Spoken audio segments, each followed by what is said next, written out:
Well, hello everybody. Welcome. It's been a little while since I've done a happy hour, but here we are.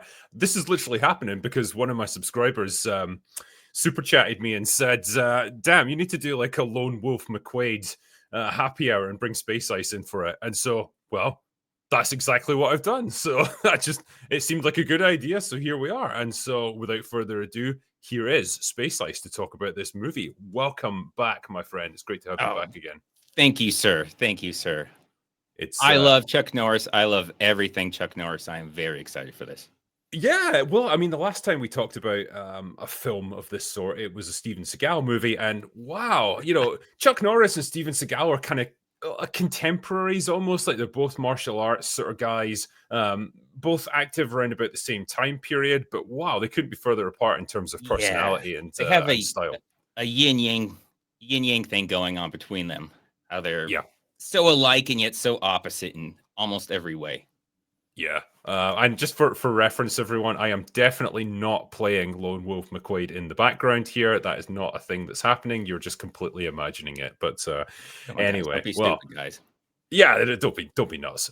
That's just randomly Chuck Norris there. But no, this movie's kind of an interesting one because I'm always interested in the sort of background to the making of the film before I start like actually talking about the scene by scene or whatever.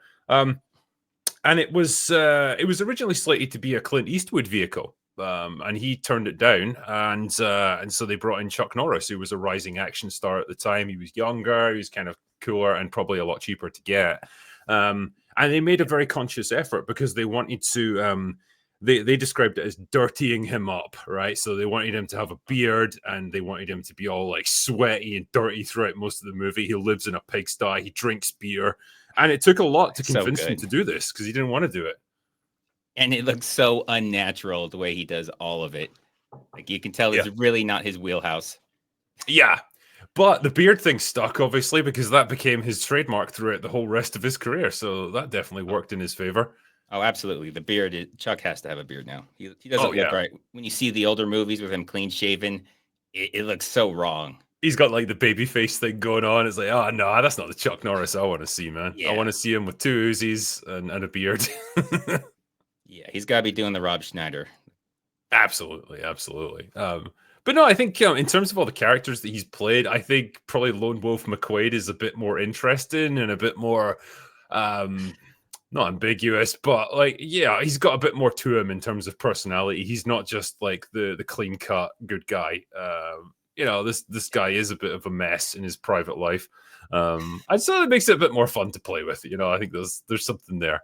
Oh yeah, and the way they go about him being dirtier and being less clean cut, it's just amazing. The way he drinks beer just looks like he's never had a beer before. Like he takes a sip and it's great. It's so good. Beer is like his it's like spinach for Popeye, right? Whenever it's his gummy bear juice, it's his everything. Yeah, like I'm sure we'll get to it, but the bit where his car's been buried underground and he needs a beer to power himself up before he like drives the car straight out of the earth itself. Because I could just watch that on a loop, all day, every day. It would never get old. Yeah.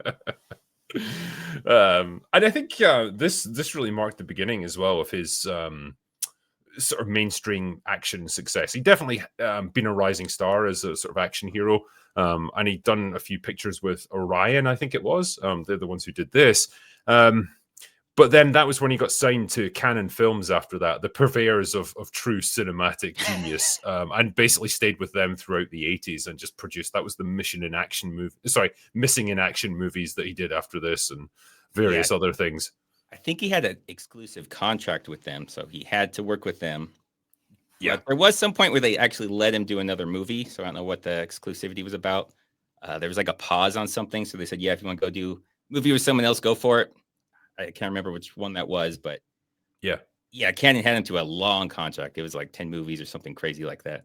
Yeah, which, I don't know. Nowadays, actors would never agree to something like that, but I guess it was just the done thing. And, I guess it was a reliable source of work for him. Oh, yeah, back then. Absolutely. And yeah, I love as well how like it's that classic meme of like the guy who lives off of beer and like shitty takeout food and stuff, but somehow still has the body of like a guy who trains like every day and eats like the best the most healthy Yeah. food imaginable. It's just, Sees sure. vitamins, says, "What the hell is this?" and throws it in the trash because that's a normal reaction to vitamins. Indeed. But yeah, I mean, so the movie itself opens with like funnily enough, horse thieves, because he's a Texas Ranger.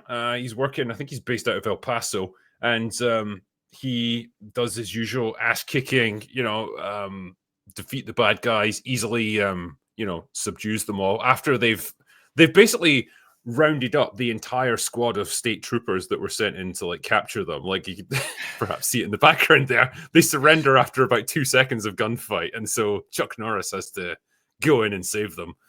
Yeah, so many of these things, especially in the 80s, is just terrible, terrible police work. They go in surrounded. Like that's how they start off. Like, let's go get surrounded. We're gonna be outnumbered 10-1. They all have rifles. We have handguns. Let's just go yell at them. And surprise, surprise, it doesn't work. But they do that like 5 different times in this movie, and it goes the same way every single time. Yeah, there's a climactic, well, not climactic, but it is pretty near the end where there's like an airfield full of bad guys. Like these guys are everywhere. They've all got Uzis because it's the 80s. And these like 3 state troopers try to go in and arrest all of them. And funnily enough, it doesn't work out for them. Yeah, I think that's the ATF guy. Yes, that was it. Yeah. I never quite know who everyone is. There is actually a lot of characters in this movie. Like it's like when I tried to tally it all up. So you've got Lone Wolf McQuade, you've got the young sheriff guy who's partnered up with him. He's a young Texas Ranger or whatever. You've got the FBI guy. You've got David Carradine's character, who's like the big bad. You've also got the small bad, who's the Mexican cartel leader, like the dwarf in a wheelchair, just to move the plot along. That's the only reason he exists. He shows up, hey, go over here. He does that like 2 or 3 times. Just tells him pretty much, yeah. Because there's a point where he's he's completely out of leads, and this guy just shows up, and he's like, like I've decided to betray this guy. Here's where he is. Here's where he's holding your daughter. Go there. Like, okay, sure. Even that whole thing, because he tells him Carradine kidnapped the daughter because he wants you to go to him. Only Carradine forgot to tell him. This. So he just kind of depends on his partner betraying him, I guess.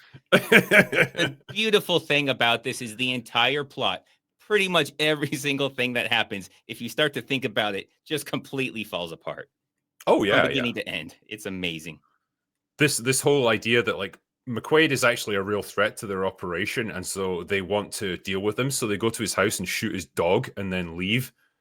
I mean, that's a baller move right there. Because like fucking with a man's dog is just like the ultimate no-no. Like, how do you think John Wick got started? Yeah, it's not clear if that was their only goal, was just to kill their dog and leave. Because then they seem satisfied with it. Like, there's a point where like the assassin dude who kills the dog goes back and reports to David Carradine, and he's like, did you send the message? Yeah, he got the message loud and clear. That's it. The bizarre thing. He goes, he kills then he just starts unloading into his bedroom window. And then he was just wanted to kill the dog. Like, everything falls apart immediately. Like, what did he go there for? Just to kill the dog? Well, then why is he pouring rounds into the bedroom?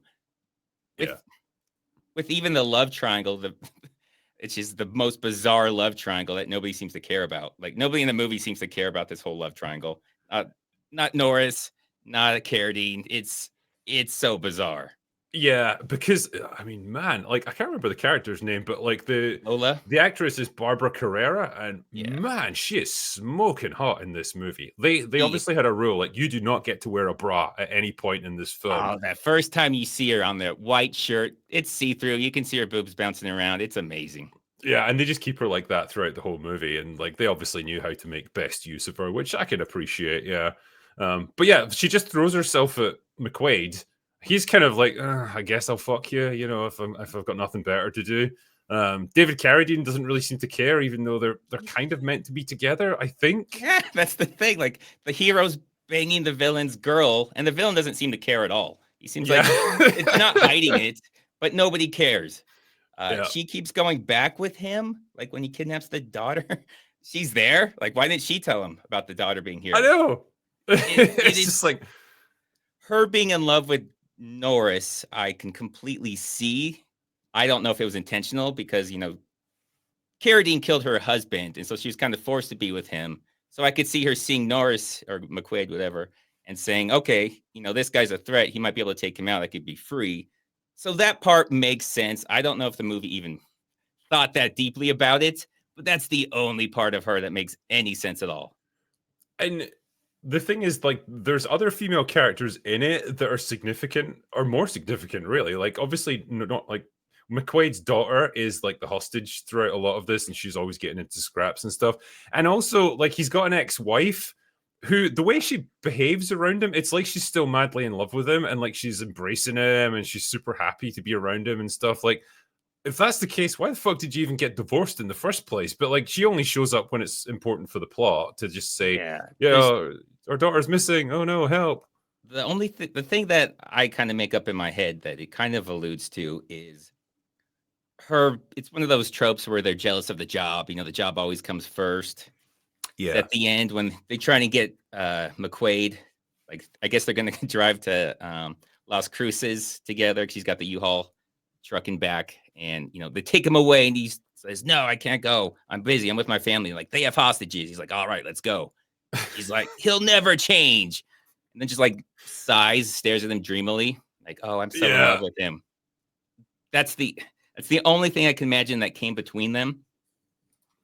Yeah, I'm just I was trying to break, because I've got like a selection of just, it's almost like sort of in order of the movie, but just like random clips throughout it, and it's fun to look at. Yeah, the Mac 10. Everybody has Mac 10s. It's so insane that they have those.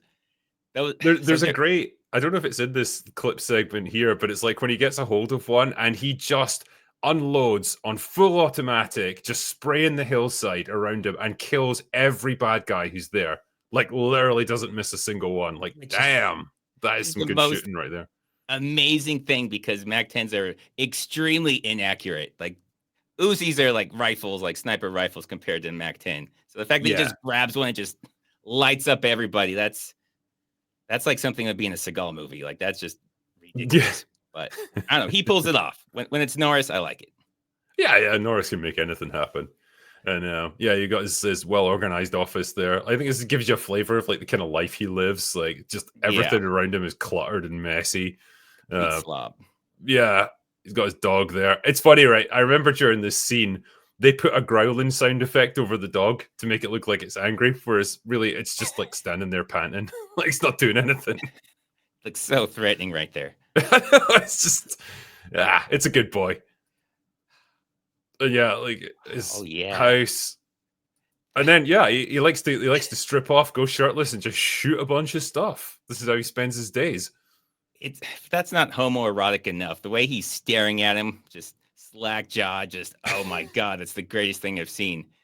The partner just stares at him, drooling. Yeah, because like Chuck Norris, it's so funny as well, right? They've been paired up with each other, and so this guy like goes out to his shack in the middle of nowhere to meet with him, because it's like, right, we're meant to be working together. The moment Chuck Norris sees him, he shoves a gun in his face, and he's like, what are you doing here? And the guy's straight up like, we've been partnered together, I'm your partner, I'm supposed to be working with you, don't you remember? Yeah, it had just happened. They had just left the captain's office like the day before. I'm not even sure if it was the day before, because I mean, that's just the next thing that happens. It could have been that afternoon. Yeah, like Chuck is so pissed off, he just goes back to his house, strips off, and just starts shooting things. Like, sure. It's amazing. I love it. I love all the nonsense. Yeah. The captain was upset. So they do that thing with the horses. Obviously, Norris, he gets them all, even though there's like 20 of them, just one Norris. He still gets them all. And the captain's mad at Chuck Norris for saving all the lives of those officers and making that huge bust, because he didn't do it with style. And I have no idea what that means. Do it with style. You got to look good doing it. I mean, and you've got to be a model of the community and like clean cut and stuff. And I'm like, damn, this is the 80s as well. Like, this feels like something they would impose on him in like the 2000s or some shit like that. You know, when it's like the modern era where everything has to be touchy-feely. But yeah. And even the jurisdiction, because the guy's a local cop for El Paso, and Norris is a Texas Ranger for the entire state. So I don't know how that's supposed to work. So I mean, he does do things outside of El Paso. Is the guy supposed to just wait at the city lines, or what? They don't explain any of that, and it makes The no jurisdiction, sense. yeah, jurisdiction just means nothing in this movie. Like the FBI Really get doesn't. involved at one point because one guy gets murdered, and suddenly it becomes a federal matter, and so that means like McQuade's been like sidelined with Yeah, no explanation for why. so well, it makes sense that it would be federal because something with the military. I think they stole it from the military, so that's going to be Yeah, a so federal issue. Now, nothing McQuaid does is interferes with their investigation or is wrong in the slightest. But they're still gonna indict him for some reason. yeah, it's like they always have to have the stakes raised where it's like, I want your badge, I want you off this investigation, you know. Yeah. So what happens is so Norris goes to a guy. He's like, I'm just gonna check out this guy. He says because he has his hands in everything dirty. So it's just a guy that does a lot of crime. He goes the to guy get with like the bottle, like the the fucking jam jar glasses, yeah. the weird hippie looking guy. So apparently Yeah. he's not allowed to do that because that was a witness, even though a witness to what? Nobody knows he's a witness.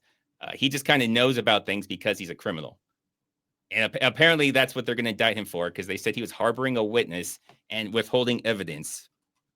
And at no point was he around any evidence. He did nothing with any evidence. None of that was explained well at all. The guy's just a plot device to like allow the story to move forward. It's like literally a guy who knows stuff. Like, we'll just go to him, I guess. I feel like they had a storyboard for this and then just forgot to do anything with the storyboard. So they just went with the storyboard. They just walked around with the storyboard and said, all right, I don't know how we're getting from here to here. Just make it happen. That's the thing, because like it's a I'm going to use this in relative terms, right? It's a relatively complex story for what it actually needs to be. Because really, it just wants a bunch of action scenes and like Chuck Norris being Chuck Norris and beating the shit out of people. But there's kind of a lot going on and a lot of moving parts, and it's like There's more a complicated. shitload going on.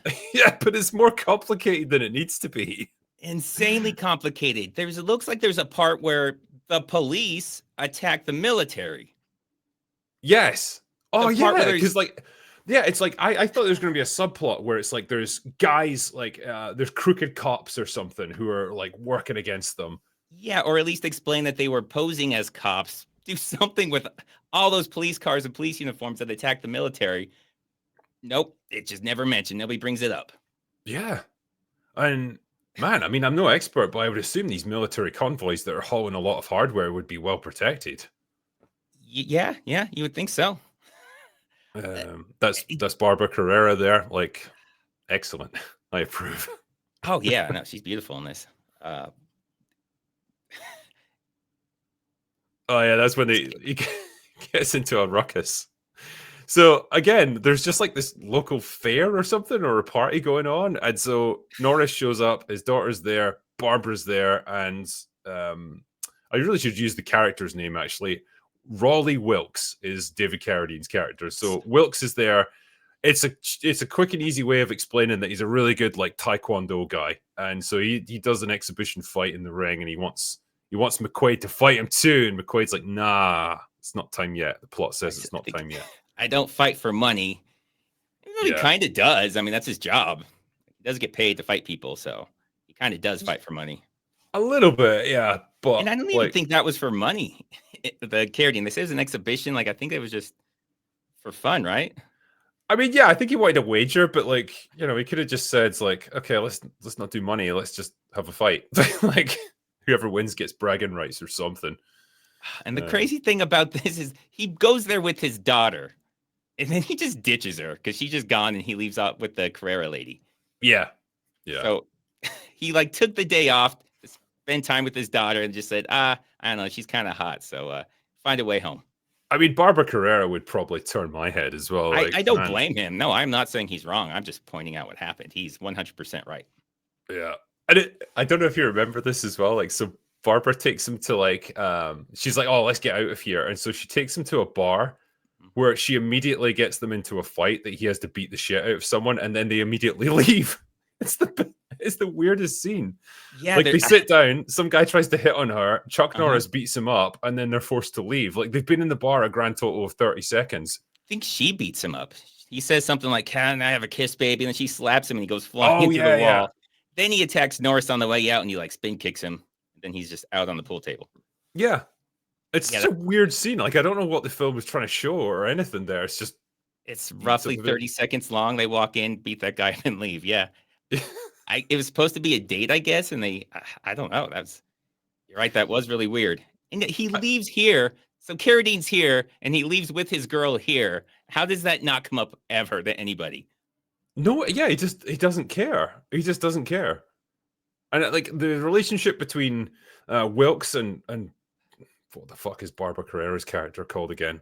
Lola. Yeah, Lola. Yeah, the relationship between them is never really that explained. Like you never see them getting romantic or anything. Like I don't know if it's just a business relationship or what. I think he tells, like he just says things. Like Carradine just says, like she says her ex-husband, her dead husband was his partner, and he says, well, now she's my partner or something like that. Yeah, because her husband died under mysterious circumstances, and apparently she knew it was him. I don't know why she didn't do anything with that knowledge if she knew it was him, or if she's complicit. Yeah, or just get the hell out. Like, yeah, I don't know. It seems like she has lots of options because, again, she's free to come and go as she wants. Like, she's not under like house arrest or anything or being held hostage. Like, she can just straight up go wherever she wants and do whatever she wants. Like, I don't know why she doesn't just leave. And she was in his bed when they attacked his home. Yeah, they should have seen that. But right at the end, where sorry, I'm jumping ahead here, but Carradine accidentally shoots her and kills her, right? Yeah, accidents happen. And he looks cut up about it. He looks like he genuinely didn't want that to happen. And so it's like, oh, okay, he does care about her, but he's never shown that throughout the whole film. No, at no point.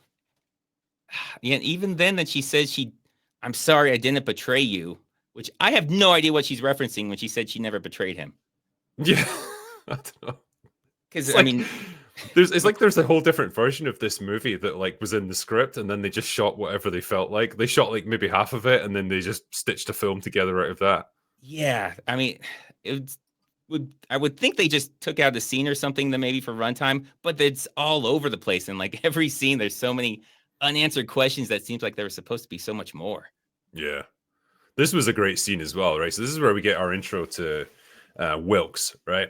And so he's doing an arms deal for like these guys who want to smuggle the weapons into, I don't know, Cuba or Mexico or somewhere. And they betray him and they think they've got the drop on him. And then his men come and shoot them all, right? And they have this great shootout in the middle of a fucking weapons warehouse where there's like ammunition everywhere. And like there's stray rounds going all over the place. Like this feels like the worst possible place where you could be having a shootout. But they're totally cool with it. And I'm not clear if that's Carradine's place or if he's at his place. Like, who even runs this place? Like, I think this is Carradine's place because you do see it later in the movie. So it's like he's storing the same stuff place here. In Mexico, I guess, He's got two places, right? So he's got a place in Texas, and I think he's got his main base of operations in like Mexico, because that's where the big shootout is at the end, and that's definitely a different location from like the sort of warehousey place. This is probably just like a depot where they store stuff. I thought that, they don't really explain where a lot of these places are. El Paso's like right on the border between Mexico and Texas. Yeah. So a lot of these could just randomly be Mexico, because sometimes the only way you know that is they go somewhere and there's a bunch of people speaking Spanish. That's the only difference, is just the language they're speaking. Yeah. And then there's his daughter who's getting it on with, I can't remember his name, but he's like her boyfriend. Bobby Drew. They have this really awkward like scene in the car where like I was genuinely confused about like, is he actually trying to rape her or is it just a game? Because like she sort of flits between like I'm scared and like I'm just dicking around with you. I wasn't sure what the movie was going for. The way the words she's saying makes it absolutely seem like a sexual assault. Yeah. But she's laughing the entire time, which is such a weird thing for the audience. It's like they're on like a picnic. They're having like a picnic blanket or something. And then she just gets up and bolts. She's like, don't chase me, leave me alone. And then he chases her into the car. She's like, okay, I'll stop. Then he opens the door and just jumps on her. Yeah, because she's like, oh, you said you wouldn't try anything on me. And he's like, I lied. And then straight in there. And it's like, oh, okay, I'm not really sure what this movie's going for here. Yeah, I mean, I don't know if that's just a today thing where you could never have that in a movie today. I mean, that's for sure, yeah. But yeah, like they quickly get he gets gunned down. And I don't God, know that's, why they do this, but like they don't bother killing her. They just drive her car off a cliff by ramming into it. it does I mean, seem it's needless and bizarre. Yeah, very bizarre. Because that's the same place where the police are shooting. I think they're shooting the military. I'm guessing that's what is happening because we don't ever. yeah. So they Nobody talks witness. about it. Yeah, he witnesses them like hijacking the convoy. So the police the fake police get out, kill the military guys, and hijack the convoy. And he's like, "Oh shit, we need to get out of here and report this." And that's when the other henchmen arrive and shoot him, and then just ram her car off the cliff. I guess. Like, how did they not hear them? How did they I, not hear that car come up? it's only about 20 feet away. Yeah, it's right in front of them. I mean, did they just like switch the engine off and let it roll down the hill? Maybe I don't know. Really slowly. Shit, man, I don't know. But yeah, and she walks away from this. Okay. Oh yeah, here it is. Yeah, like this is the Guy in the hijacking. very front, the police guy in the very front opens fire first. I had to watch this a few times to figure out who started shooting who. Do you think they've got enough lights on the side of the road? Yeah, the flares are so bizarre, and the reflectors are just randomly thrown everywhere. Flares are just thrown everywhere. It's like they knew they had to have flares out there, but whoever set this up has no idea how they set up flares. Yeah. Usually you put them in a way to direct you where you want to go, not just a bunch of fucking fires in the desert for no reason. Yeah. But yeah, so obviously, like now that his daughter's been messed up in this, like McQuade's fully on this one, and that's when he meets up with the FBI agent who's now been assigned to this one as well. Oh shit! Sorry, I skipped back a little bit there. That's fine. Bloody clip! Oh yeah, that was the bit where he meets his partner for the first time and just puts a gun in his face because he does just walk into his house, so that. I mean, sure, you'd think he would recognize him though. I love this character as well, right? Oh yeah. I legit thought that was. I thought that was Lee Van Cleef when I first saw him.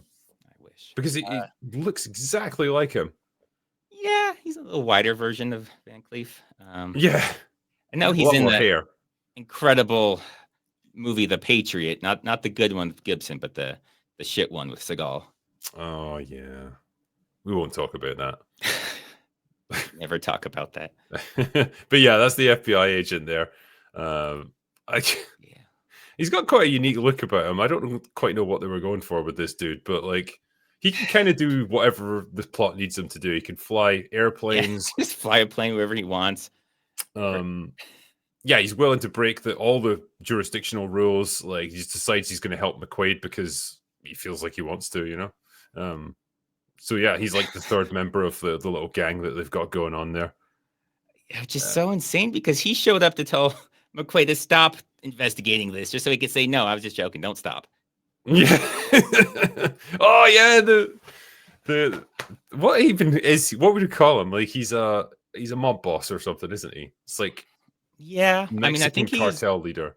I don't know if they had 3 partners, but he's supposed to be like one of the partners with Carradine. He calls him an associate, a business associate. They really don't get too much into him. He just shows up, tells him where to go as a little guide, and then disappears weirdly. I mean, I don't know if the fact that he's like a dwarf or something that they just wanted to have fun with.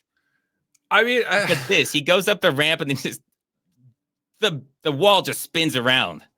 Yeah, it's like it's like we've gone from like a sort of neo-noir western to a James Bond movie, and like this guy just fucks around so much for absolutely no reason. It's amazing. He's so happy the entire time. It's hard not to like him.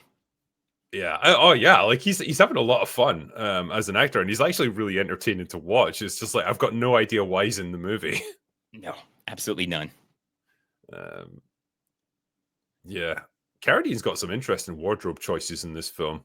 Like, yeah, that final fight with McQuade, he's wearing like a Bill Cosby looking sweater. It's really like the kind of thing. Yeah, it's like the thing you'd wear if you were like golfing or something. Like I don't know. It's like I feel like the villain should have something really intimidating and cool to wear, and like he's dressed like he just got back from the country club. I feel like maybe they tried to dress him up cool, and it's Carradine, so it just did not work. Maybe, Said, I yeah. don't know. Just wear what you want, old man. I He's really not intimidating. He he's doesn't really not, fight well. because he I doesn't think, he doesn't have big muscles, and like he's not especially like chiseled or anything, and he's balding, and just yeah, I it think, looks like Chuck Norris is just beating up a middle-aged man. Like, and I felt kind of sorry for him.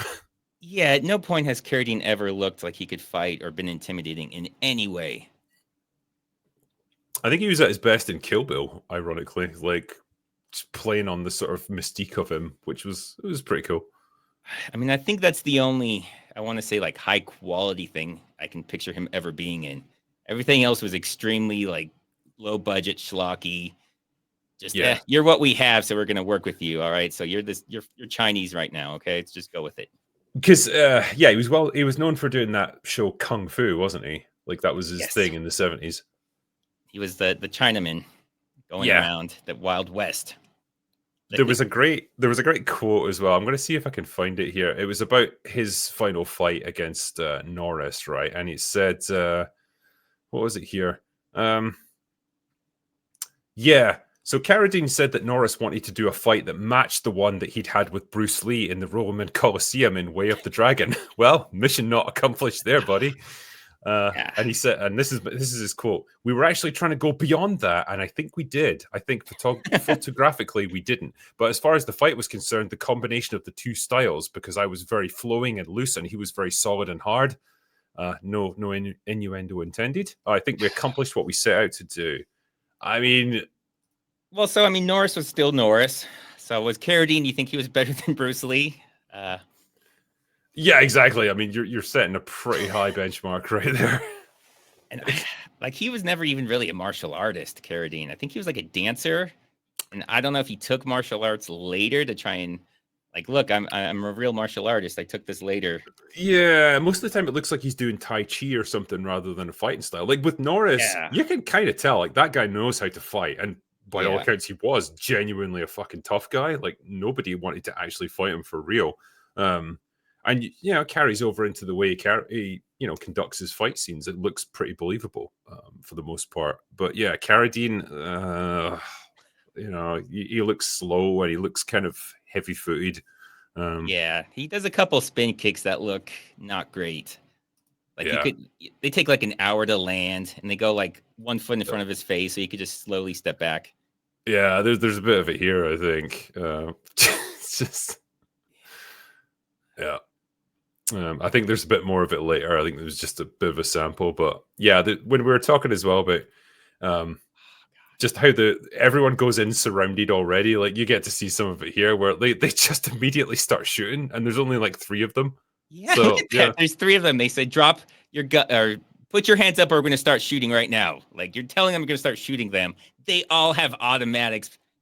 They outnumber you 10 to 1. Like, what an insane thing to do. yeah. I do love the intro as well. Like there was one thing I'd forgotten to mention, like this scene where he's up on the hill here, and one of the horse rustler guys takes a pot shot at him with an assault rifle, and like the bullets impact right at his feet, and he doesn't even flinch or anything. He's just like, "Nah, that's cool. I'm Chuck Norris. You're not going to hit me." Yeah, that weird badass thing. Like, I know they're not going to hit me, but how do you know that? Yeah, it'd be different if he was miles out of range and the bullets weren't even reaching him. But like when it's landing right at his feet, like, dude, you're right in the firing line there. You're in danger. It's great. He starts out checking them out with the scope for his rifle. He has it not on the rifle for some reason. He's just looking at it like a telescope, like a pirate. Yeah. And then Oh, puts yeah, it on the gun, Yeah. which he should probably zero it at that point. It's probably not going to be super accurate, but he's Chuck Norris. Oh, there Yeah. he is spinning. He's spinning while he's doing it, taking them all out. Yeah. Oh my God. I'm going to see if I can go back a little bit for that one because, damn, he's just laying waste to everything around him. Look at this man. Oh my God. Yeah. I mean, that's about as long as it takes the whole magazine, like spinning around with one of those things. Yeah, he does make a bit of a funny face when he's shooting as well. I think either the gun's super hot in his hands or like it's just intensely loud and he's not liking it. But yeah, he's not having a good day there. It's probably hot. I'm guessing. I don't know if they did more than one take, but after the first take, yeah, that's not going to be very comfortable. Yeah.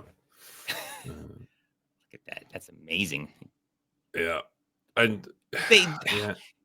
there's multiple times too where they were just doing it right there. They just leave their cover. They're like, well, we have cover back here. Fuck that. And they just run out into the middle, right in the open. Where they have nothing to hide Oh yeah. behind. And he and the Ramos guy are on the ground. They're both lying prone, face first on the ground, like, I'm going to cover you. But they're in the middle of the field. Like, there's nothing stopping them from getting shot by anyone. They're just laying there in the middle of the field, completely out in the open, talking about their game plan. And they had just left their cover. They ran and jumped from behind their cover so they could lay in the dirt. It makes no sense. But oh my God, I love every second of it. Oh yeah. It's pure 80s schlock. I love how pissed off he gets that like she cleaned out his house as well. Like, how dare you clean? And it's so like him being a complete asshole is just so unnatural. You can tell he doesn't really know how to be a total dick. He's like, this goes here. Like, he's just trying to do it all mean, but he can't because he's such a nice guy. Yeah. It's like to his detriment in some cases. Like, I mean, you got to respect the guy because apparently he is genuinely a really nice dude in real life. Yeah. No, he is. I mean, that's 100% him. That's one of the reasons he's so like beloved, because how nice everyone says he is. Because he's like Seagal, where they both got success like later. They're not like an action star that, you know, in his early mid-20s got their big break. Like he didn't become big until he was almost 40. So like at that point, if you're almost 40, you're probably going to be who you are. So if you're not an asshole already, you're not just going to become an asshole when you get successful. I think as well, like there's genuinely, I think guys who are like Norris, who perhaps are really good fighters and are like, they probably could take out most dudes who like give them shit in real life. Like there's a kind of confidence that comes with that. And so they don't need to prove themselves constantly. Whereas a gentleman like Steven Seagal has the opposite problem where he's never really fought anyone and like actually proven himself. So he's constantly trying to like compensate for that by being a dick. And I mean, there's you see the big guys who are just yoked out of their minds, and they're just the nicest guys you'll ever meet because nobody's ever been a dick to them. Like they wouldn't know how to react if somebody went up to their face and said "fuck you." Like they'd be like, "I've never heard this before." Somebody's telling me, "Wait, what?" Yeah, so Norris probably doesn't get that a lot. People are probably super respectful to him. So I mean, Norris, like because when you compare him to all the other like action stars who were active around this time, like the mid 80s, he was kind of older than all of them. Like he was older than Stallone and Schwarzenegger. He was definitely older than Seagal. You know, he was, I think, 43, maybe 44 when he made this movie. And so, you know, there's maybe an element of maturity that comes with that. He was always kind of like, he belonged to that sort of 70s generation. You know, he cut his teeth doing like kung fu movies alongside Bruce Lee and stuff, and so he didn't quite belong into that big 80s muscle men sort of generation. Didn't quite fit into it. And so maybe that gave him a little bit more maturity that some of these other guys lacked, especially guys like Seagal. Or maybe I mean, nicer he was also military, so that can help with a lot of discipline. Yeah, definitely. And then like martial arts were pretty much his life after that. So that takes a lot of discipline. He's already disciplined from the military. And so when he got his big break, he had been nothing but disciplined for 40 something years of his life. So definitely can see why he's such a nice guy. And I don't know, I love that about him. I think everybody does. No, absolutely. And I believe this is his, what even is this? It's a Ram. It's a Ram Charger. Ram Charger, yeah. 81 Ram Charger. That is quite the car, as we find out.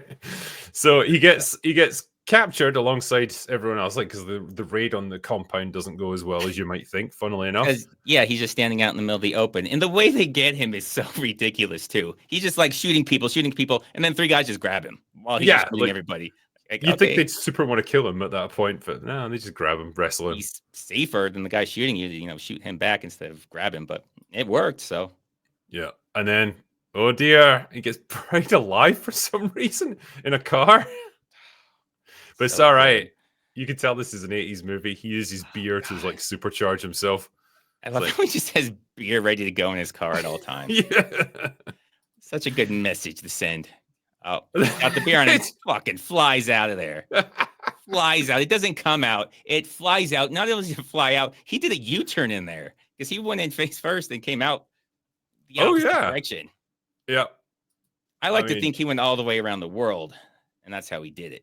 If it's Chuck Norris, because it wasn't the Ram Charger, it was Norris. It's a fast car. I mean, to be fair. I mean, he didn't have the sound there, but he was really yelling at that thing to go. So he was. Yeah. The Earth's not stupid. When he starts yelling like that, you get the fuck out of the way. Love it. Yeah. And giving that guy some strange feelings of doing that shooting. There is some. What can I say, right? Creatively, there are fashion choices made in this movie that are powerful choices, and there's one of them right there. So everything about this movie is like the most canon movie ever. Like if you could distill it down to one movie, it would be this movie. Yes. Which is funny because it's not even a canon movie, but it's still his most canon movie somehow. Like everything about that, the uniforms are just like reused. They're like, I don't know, we have this laying around. We don't want to spend money. Just put this on. It's all that. Like all the sort of military hardware just looks like it came out of like the set of the A-Team or something. Like it's just, yeah. I can see why Canon were so inspired by this to hire him. They're like, great. He'd fit in perfectly to our movies. I have to go back here. This love scene with the hose. Because, like, let me tell you, gentlemen, if you really want to impress a lady, fucking pick her up and body slam her into like a pool of muddy water, and then she'll be right up for it. So we don't even know why she's in his place. How does she even know where he lives? They went on that one date, and now she's just living with him, I guess, cleaning up his house. She shows up, she cleans up his house, they have sex, then she's just there. Like, I don't know, like she's just kind of around at that point. And they have that little fight, that little weird fight over the beer. She's trying to throw his beer away. I don't know where she comes to this conclusion. She's just known him, I don't know, like 2 days now. He opens one beer. She's like, you're going to kill yourself. I got to throw those beers away so you'll kill yourself. And he's just like, I'll do what I want. Then they just immediately make up. Yeah. And they have that love scene. And the weirdest part of that love scene is the dog comes out and they are just spraying that dog with the hose for an uncomfortable amount of time. Yeah. Just like spray him when he runs away. They're just like hosing him. He's like, oh God, stop. But they don't stop. the weirdest love as well. Scene. Like I can't play it because I'll get copyrighted, but it's so like overwrought and melodramatic, the music that plays during that sequence. It's like something out of a Mexican soap opera or something. Yeah, that's why I think they had the storyboard. They're like, all right, this needs to happen. All right, you guys need to have a love scene. I don't care. Just do it, okay? Don't think about it too much. Just make it happen. We don't got a lot of time. Yeah, it's so good. But yeah, it's time for the final assault. And all kinds of shenanigans happen here. And this is, we get the epic fight between Carradine and Norris. And it's pretty sad to watch, really. I mean, I'll give them credit, right? Because they were offered stuntmen and they refused. They wanted to do this whole thing themselves, which is admirable, I guess. Yeah. But I mean, if they didn't have to do it, but did it anyways, you don't see that a lot anymore. Usually it's, I have to be there. Well, then I'm going to be in my trailer. Yeah, exactly. And I think Carradine even said, like, based on his quote, it's like maybe it didn't show up quite as well on screen, but like they worked their asses off to like make that fight as good as it could be and like push themselves pretty hard. And they were both pretty injured and sore by the time it was all done. Which fair. I think Carradine probably has an inflated sense of self. So yeah, it doesn't look like we did great, but I definitely outfought Bruce Lee. Oh yeah. Definitely. It was just the cameraman was shit. That's what happened there. It was a bad cameraman. All them, yeah. Oh yeah, she got shot. Look at the acting. Like it's just. And that's where she apologizes, saying she didn't betray him. Which, oh God, that so bothers me so much. Because it seems like he should have mentioned when she's in the room with the daughter who's kidnapped. Like, what the fuck are you doing here? Yeah. No, he starts making out with her in front of the daughter. Okay, I guess that's a way to deal with it. Yeah. Yeah, there's. His jump kicks just aren't. They're just not great. He's did his best. Like I think Carradine was like 47, 48 when he did this, so not exactly part of it. Kicking. And then Yeah, it always felt like kind of an unsatisfying death for him as well. Like Norris just lobs a grenade at his building, like in the general direction, and then he runs inside, and then it blows up, and that's it. Like feels They just weirdly impersonal. It's not even that he just throws him a grenade. The FBI guy tosses the grenade to Norris so Norris can throw the grenade. Like, it Yeah, seems completely unnecessary to do the middleman there. He could have just done it himself, but I guess Norris had to get the last kill. he's got to deliver the coup de grace, and yeah, The way the building explodes, yeah. it's like separate from where the grenade is. You see like a separate explosion, and then like 3 seconds later, the building blows up. Everything around it just blows up. It's like starts this crazy chain reaction of stuff exploding because it's an 80s movie, you know? It's just like, look at that. There's like a delay where like something explodes and then nothing happens, and then everything else starts exploding. Yeah. Like, they didn't time that right, but they didn't have the money to redo it. I think it's just pyrotechnics, isn't it? Because it's all, it's all squibs and well, the building. I don't know if they have to redo the building, like rebuild that or. Yeah, true. Yeah. But like when I think about this film, it still was a lot of fun to watch. This is the thing, like a lot of these movies from the 80s, they've got a lot of charm to them. And there's just a kind of general enjoyment factor that I think you get, especially when it's someone like Chuck Norris, who just comes across as quite a likable guy. And even though he's struggling to play an asshole in this one, I think he's quite a likable actor generally. Yeah, and he's one of the guys that just becomes Chuck Norris. So like no matter what he's in, he's the same guy. Like, it's really hard to see him as anybody else. Like they'll say he has a different background and different history, but it's the same guy.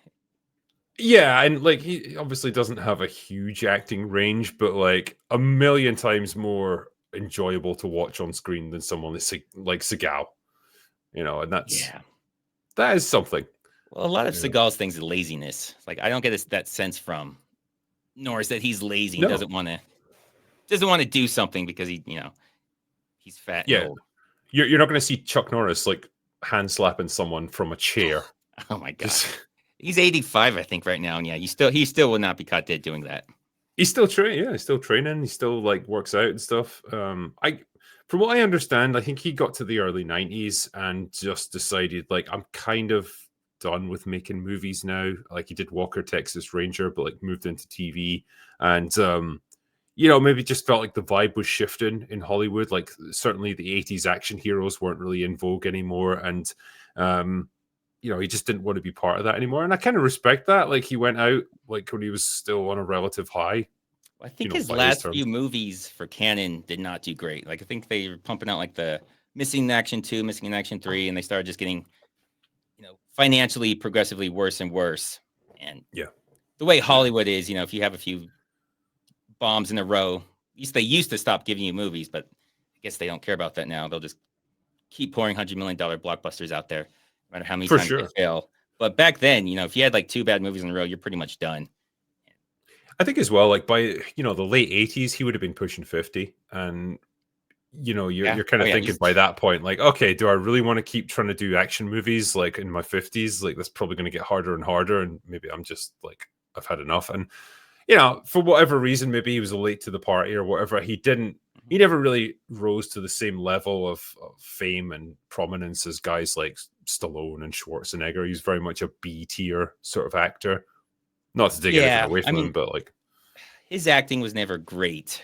Stallone had that huge advantage that he could act really well and obviously write really well. Yeah. Arnold's lasted a little bit longer. I think Arnold just has more natural charisma because he was a terrible actor and he's still not great. Yeah. But everybody loved seeing him despite how terrible he was. I mean, he had the physique as well, didn't he, Arnold? Like he had the size. But I mean, there were a lot of big guys, but you loved seeing Arnold for some reason. So it didn't matter what he was in. But even that started to fade in the 90s. His last film in the 90s were not great. I think we had what? Yeah. Lateral Damage and The Sixth Day. Like they just got real bad. So, I mean, really, like because he took a hiatus for a few years, like in the late 90s, I think, because he needed like a heart operation, like some congenital defect. Yeah. And like after he came back from that, like he was never the same. Like he didn't have the same size. He was quite noticeably older, and like it just, he wasn't the Arnold that we remembered from the 80s and the early 90s. He wasn't he wasn't cool anymore. He was just kind of an older man by that point, and he didn't really have the acting chops to carry it off anymore. And the whole landscape of action movies had changed by that point, and the big sort of hulking muscle men weren't in anymore. It was like things like The Matrix were super cool, so everyone wanted to see martial arts and like younger, cooler actors doing this stuff. He also had so I mean, obviously he was governor of California for like 8 years, but even before that, it seemed like he was having some political aspirations. I think it was Collateral Damage. He refused to use a gun. Like he was saying, there's too much gun violence. I'm not going to use guns in my movies anymore. So that's why in that movie, he never touches a gun. He's like a firefighter. He kills the guy with a fire axe. Like you can't have it both ways. You're not still going to get everyone seeing you, Arnold, who usually has these two giant guns blowing everybody up, refusing to use a gun. I mean, he did that, but then he also did like Terminator 3. And so there was a whole lot of guns in that. So yeah, at some point he's like, okay, well, that's not going to work, I guess. I guess I'll do guns then. Yeah.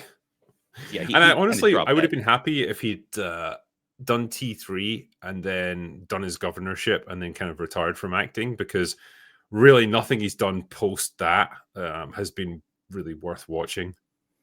That's the reality. Think of anything he's been in outside of like Expendables, but yeah, I mean, like, hold on, I'll see if I can bring him up. There's like Maggie is supposed to be a good movie. I've never seen it. I've just heard it's good. I have like, I knew he did that, but like it's never been on TV where I live. It was never advertised. There was never any publicity about it. I was like convinced that it got cancelled or something. Yeah, I've just heard about people say it's good. I have no idea what it's about. I've never seen anything for it. I have no idea what the plot's supposed to be. It's just that he supposedly is good in it. Yeah. I'm going to see if I can bring up his filmography here, see what he did after. Christ, he's got a long like list of stuff here. It's all like cameos too. Yeah, exactly. So let's see. Yeah, here we go.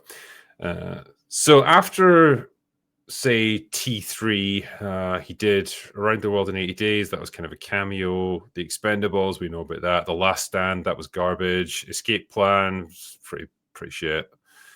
Sabotage, never seen it. Terminator Genesis, oh god, yeah, fuck. Oh, was that he was just CGI'd his face? Is that his role in that movie? No, Genesis was where he was actually in it, but it's like they skip forward in time or something to explain why he's old now. Oh, okay, yeah, I never saw that one. Oh, don't watch it. And then also did Dark Fate, which was another Terminator movie, which was even worse than Genesis. That was pure garbage. And that was really his last film roles. That was 2019, so that's like 6 years ago. Yeah. I mean, he's got I think he has a Netflix show. I haven't seen that either. He's so old now. It's just Fubar. It's really hard to, it's really hard to take him seriously anymore. Because I mean, he's not mobile. He was never mobile. It seems like at 80, he's just kind of lurching around. Like it's really hard to take it seriously that he can do anything. Yeah, because even in the Expendables movies, all he could really do was kind of walk forward, like holding a gun and shooting. Like he couldn't run or anything anymore. And it's like, okay, he's done. It's just, you have to retire at a certain point, man. Like Stallone is probably going to be going until he's like 100. Like that dude just never stops. But Schwarzenegger, like age has caught up with him, sadly. Yeah, and I don't think Arnold's kept up the body like Stallone has. Stallone, it's amazing the shape Stallone's in at his age. I think he's in his mid 80s too. He's got to be low to mid 80s.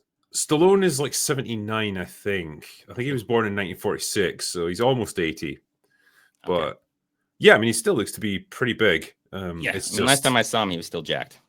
Yeah. Like I say, he'll be pumping iron and like training and stuff until he dies. Like that guy will not stop. It's crazy. Yeah, I mean, he was Tulsa King. Tulsa King was good. I haven't seen the second season, but it's pretty good. It's not quite as good as the first, but it's still decent. And it ends on a bit of a cliffhanger. But yeah, Tulsa King's a lot of fun. And again, it just shows he's got that versatility maybe that guys like Arnold don't have, where he can like go into these more character driven and stuff and still be pretty impressive. Yeah, because like Rocky, people, they think of what Rocky became and they forget where it started, where it's not just about boxing. There wasn't a ton of boxing in Rocky. Like, yeah, that was kind of the backdrop of the movie, but most of it was, yeah, character driven, his relationship, and being, kind of a loser his whole life, something that nobody else has done. I just want to survive. And, 12 rounds. I don't need to win. I know I'm not going to win. Yeah. Like, stuff like that you don't see. He did that well. Rambo, the first Rambo was amazing. Yeah, that was Emotional. again not action heavy particularly, except at Oh, the end. Like, but yeah, like coaxed a good performance out of him. But then people think of Rambo and they think of Rambo 2 and 3 and like just being like trashy action movies. I mean, I love Rambo 2, 3. 4 I is do. probably, I think 4 is my favorite Rambo. I don't know if you've seen that. Oh, I love 2008. 4. God, The action scenes towards the end of that are absolute brutality on screen. I love it. yeah, I think that one nailed the most, like the best middle ground between crazy action of like 2 and 3, but still being serious, like the first one. Because yeah, it's dark. Like it's not a fun movie like 2 and 3. When you have like it has like the Apache helicopter in the tank and they're playing chicken, like it's like, okay, I like this, but yeah, they're not taking this seriously. He kills the guy by putting a grenade on his chest, spin kicking him into a hole where he's got a thing wrapped around his neck. So he gets hung, exploded, and spin kicked into the ground at the same time. Like, okay, I love you. I love this, Stallone. I love this about you, but we can't really take this seriously. Yeah, for sure. But yeah, I think I didn't like the final Rambo movie. I thought that was like way past his time, and like it put Rambo into like an urban environment, and it just felt weird. It didn't feel like a Rambo flick at all. Yeah, I mean, I don't hate it when they do things like that because you always wonder, like, okay, how would Rambo do here? Like, what if he was at home, like, and he had a similar situation? I always wonder things like that. But sometimes he shouldn't answer it. He should just let it be, especially if he's in his 60s or 70s, however old he was when he did that. He was quite It old was by that point, yeah. because I don't like how they had him get his ass beat at the beginning. Like, that's not Rambo. Come on, if you're gonna do a ridiculous movie, he can't lose. Yeah, he can't lose. Yeah, he should So, take and like, those guys out. I mean, in like the big pantheon of Chuck Norris movies, like where would you put Lone Wolf McQuade? Is it up there or is it down at the lower end? Oh for no, you? it's up there. I'm trying to think if there's one I'd put above it. Because there was Invasion USA, which That's a good one too. Was pretty good in. Yeah. Still kind of silly. I like it though. I think Lone Wolf, it's got the total package. So yeah, I do like Lone Wolf. Invasion USA's got a lot of. I think the action might be better. It doesn't have him driving out of the ground, just defying every laws of physics. Like that could maybe start down there, but he would quickly be breathing in nothing but exhaust. It's so great. I just love how impossible in so many ways. You just think of new ways for that to be impossible. I mean, like, yeah, an air intake when it's got nothing but dirt to suck in. I mean, sure, Yes. yeah, okay, good luck with that. There'd probably be a little bit of air just beneath it, but that's not going to last long. And yeah, it's just pumping pure exhaust. It's going to be completely replaced by nothing but exhaust shortly after. Oh God, it's so good. How it even goes up. Oh God, how it gets traction. Just nothing about it makes sense, which makes it so perfect. It's hard to think of something that on the surface mundane, but when you really look at it or see it in action, like this is batshit crazy. Yeah, I'd love to be. Thing. I'd love to be in the the sort of read through of the script when they get to that scene, and it's like, so he revs the engine real hard, fires up the superchargers, and the car just drives right out of the earth. Like Chuck Norris defeats planet Earth, and everyone just like goes, "Yep, sounds good. Let's do that." I mean, I'm thinking there's just like one guy. He probably doesn't know anything about cars. Just like, I don't know. He put him in the hole and he hits his button and he drives out. And nobody cares enough to check it because it was, these low budget movies. He's like, nobody's caring about the plot. Just shut up. Just film it and let's go. Come on. I think there's something about the mentality of action movies back then as well, which maybe don't get quite as much of now because they're a bit more self-aware, but like just the no fucks given. Like, we know our audience. People are just here to see like fast cars with powerful engines, guys with guns, like a bunch of stuff exploding. Who cares if it makes sense? It doesn't matter. It's just an action flick. And so let's just have loads of fun with it. I think that's what we were going for. I guarantee you somebody, like at least one person, just kept constantly saying, "Yeah, who cares? Nobody cares. Let's just get to the fight." There was somebody in there just telling people, "Just stop asking questions. Just go. Come on, we got a fight to get to. We got to explode some things. We have to do spinning. We got to do a 360 spin with a full automatic Mac 10 and just kill everybody. Like we got things to do."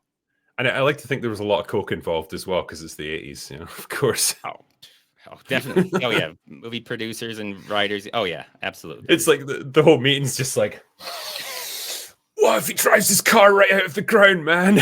Yeah, let's do it. It's like they set that up the entire time with the car. Like that's the only reason the car was there, to have that super button that makes really no sense in the first place how that even exists. Today would be NOS, and that would at least kind of make sense that you'd have a button that just makes your car go crazy fast. Yeah. But yeah, usually this is like, it's like because the deputy is like, oh, I've got superchargers, and Chuck Norris is like, supercharge this, and then fires that up, and like what he's using there looks exactly like a supercharger, just a compressed air intake. Like that's all it is. Like, and you just know it's going because it makes that high pitched sound. Yeah, it sounds like a jet engine or something. It's interesting. Yeah, who cares if it makes sense? Like you say, it doesn't matter. It looks badass. He's gonna try to tell him how fast his car is. He's gonna hit the button. He's gonna smoke him. Which is you're in the desert. You're not gonna lose somebody. Like how far ahead do you have to be to lose somebody in a wide open desert? I'd like, clearly the best place to fire up like a supercharger like that is on a winding dirt road with rocks everywhere, where you actually have to like drive really carefully. Not his thing. He is not a factor in that thing. But he has was it GMC? It gets stuck and he just pushes it with his, like, okay, yeah, you can't go over soft sand, pussies, and he just pushes them through the way. The ATF and the FBI guys. Yeah, I just love the lack of logic, because there's a science to it. Like you get Resident Evil movies, if he gets just okay, you're an idiot, just stop writing, just stop. This is too overboard. This is way too much. Pull it back, and you get like the John Woo level, where it's like, oh my god. This is wild, but it's not stupid. This is perfect, and this movie really nails that multiple times. Definitely. Yeah. Tell you what, there's a few super chats that have come in while we've been chatting here, so we see if we can answer them. First one is Stephen DeLeon says, "Let's fucking go! 1 whole year. Shout out to West Texas. Nice, man. Excellent. And yeah." This movie does your state justice, I think. I don't want to mess with the Texas Rangers after this. Stav Shivachev says, "Cheers, bro." Thanks, man. Man, I'm not even going to try and say that name. Petition to have Drinker review the new A24 movie Warfare. You don't have to start a petition. I'm going to review that movie. Probably it'll be Thursday that I do it. What's A24? A24 is a movie studio. They tend to produce like lower budget movies, but like, well, they vary in quality, but like there's some really good stuff. They're like a modern day version of Canon films, but actually quite good a lot of the time. Oh, nice. So Warfare is like maybe a $20 million movie, so pretty low budget by today's standards. It's set in Iraq in like the mid 2000s. It's like a bit like Black Hawk Down, and really fucking good. Like the action scenes are great. The sound design is amazing. Like it properly made me jump in my seat at one point. Really fucking good movie. Alex Belfour says, "Crack a beer, crank some tunes while being buried alive before driving out of your grave to kick some ass. God, movies used to be awesome." And I love when he gets up there. He just has a shotgun magically in his hand. He just kicks open the door and blows a guy away. Like we never saw that shotgun there before, but as soon as he got up there, fuck yeah. GJJ, you can't simply turn on a supercharger, and the Ram Charger had about 150 horsepower. Well, this is a special 80s version, okay? I've seen evidence that you're wrong, GJJ. You obviously can, or at least Chuck Norris can. Ducky says, "Wow, my mind is blown. The Drinker with Space Ice. I love Space Ice, and I've been a subscriber of his for a long time. You guys rock the Steven Seagal mega blockbuster hit movie." Thank you, Ducky. Space Ice has been on here before. He's been on Open Bar, and we've done another happy hour where we did On Deadly Ground. So, Seagal's finest. Yeah. RRTNZ says, "Chuck Norris earned a PhD in maths for solving an unsolvable problem with a single word: violence. because Chuck Norris can solve any problem with violence. Chuck Norris can simply walk into Mordor. He can do anything. I agree with all of that. Yeah. Lord Vulcan, slappity slap. Indeed. Steve Z says this was one of Bill's earlier adventures before he trained Black Mamba. That's probably true, yeah. He escaped the exploding building and went on to become an assassin, which is neat. Robert Luna, hey drinker, give a shout out to my grandfather, who's the only one with a donkey and cowboy hat at the 127 mark. Seriously? Oh, wow. That is cool as fuck. Nice, man. Well, shout out to your granddad. I hope he had a lot of fun making this movie. Deniho says, Space Ice, Gross aus Deutschland. Okay. I think that means you have to go there. I think was that greetings from Germany? Well, there you go. Edgar Marcano says, love to see the drinker on ice. That's a good name, actually. I like that. Enjoy the new show name, boys. Pretty good. And also from RRTNZ, Chuck Norris once got so annoyed at people making up ridiculous stuff about him that he climbed through the internet and Good stuff, man. Good stuff. Oh, wait, there's a few. Oh, sorry. Oh, yeah. No, carry on. Yeah, so Walker, Texas Ranger was supposed to be... It was supposed to be like a sequel. Like, it was supposed to be the same universe, the same character. Was it? Yeah. It's wild. They wouldn't give him the rights, which blows my mind. Like, this TV show with the actor, I mean, I don't know what they think Lone Wolf McQuade's doing financially, but this show would only help. Like, this is not going to lose you money. It's the same character, so they had to change a few things. And they even sued the producers, the people, whoever owned the rights still sued the producers of Walker, Texas Ranger, because apparently you can't be a ranger. I mean, that's an actual thing. Like, Texas Rangers exist. They're state police. Yeah. They tried suing them and lost terribly. Yeah. They just, like, you can surely make any story you want up about, the Texas Rangers or whatever. And, if it's a different character name, what have you got to, like, get angry about? It's weird.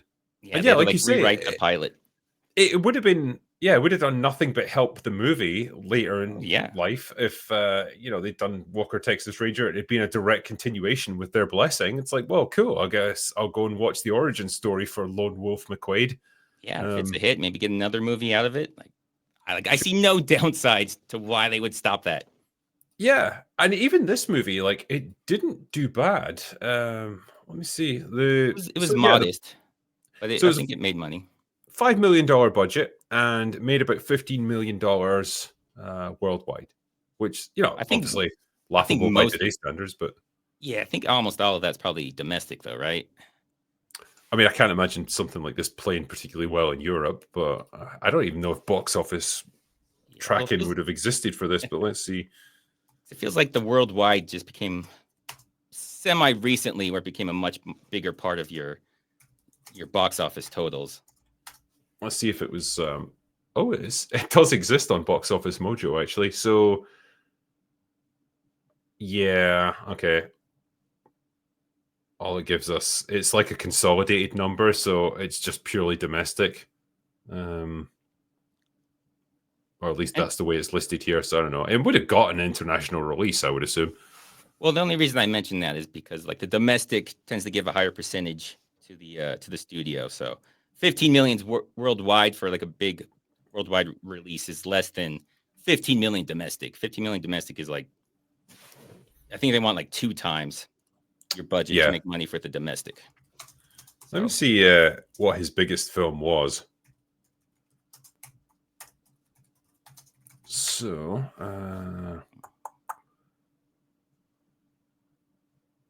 right. Missing in Action, I think, was his biggest one. That sounds right. I want to say it was one of them around this time. That's probably why they gave it 2 sequels. Yeah. So,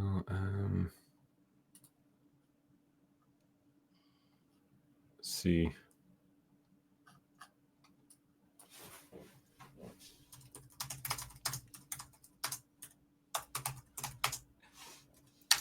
Yeah, so that movie made, if the page will load, 22 million against a budget of 2 million, that's pretty good. Pretty good return. Yeah, that's more of what he was. He wasn't like the $100 million movies. It was the very modest amount of money, but on a shoestring budget. So they don't have to make a lot of money to be successful. And that's why Cannon pumped them out. I think they had like 45 movies in like 1986 alone. So they were just a movie factory. Yeah. And like by all accounts, they were a complete Mickey Mouse operation financially, but it worked for them for quite a long time. I think they didn't go defunct until like the mid 90s or something. That's when they pretty much blew up. I thought it was early 90s. Like I can't picture them much into the 90s. I think Cyborg. I think Cyborg was their last one. I think that was like 89. So 89 or 90. Because that was when they had Masters of the Universe. They're going to make a sequel, but they had no money. So they said, well, we have these sets and these costumes, make it work. And so they just... Yeah, so 94, I think, is when they were defunct. So January 94. Oh, did they like change names or get bought by someone? Well, yeah, because they came under like an umbrella of like the Canon Group, and I don't know if they used that to like dodge all these fucking problems for a while. Because like I'm sure they pulled all kinds of shenanigans back then. But yeah, 94 I think was when they were fully shut down. Yeah, what was this? They were like, They Live. Wouldn't mind a drink or a space ice review of They Live. I would happily talk about that movie. Roddy Piper, right? Yeah. Fuck yeah. Once held the record for the longest fist fight, I think, in cinema history. Yeah, him and Keith David, like they just it's so funny because like you think they're simmering down and then they just fire up again and start going at it, and they must land about 100 punches on each other. They just keep going. Like they had to stretch that runtime out. Like we got to get to 90 minutes. I don't know, just for stretch it out. Just keep punching. It's not a particularly complicated movie. Cave Gentleman, there's a doc about people in the Soviet Union organizing secret Chuck Norris screenings. Space, please do a Mel Gibson series. Ooh, there you go. Mel Gibson. Yeah. The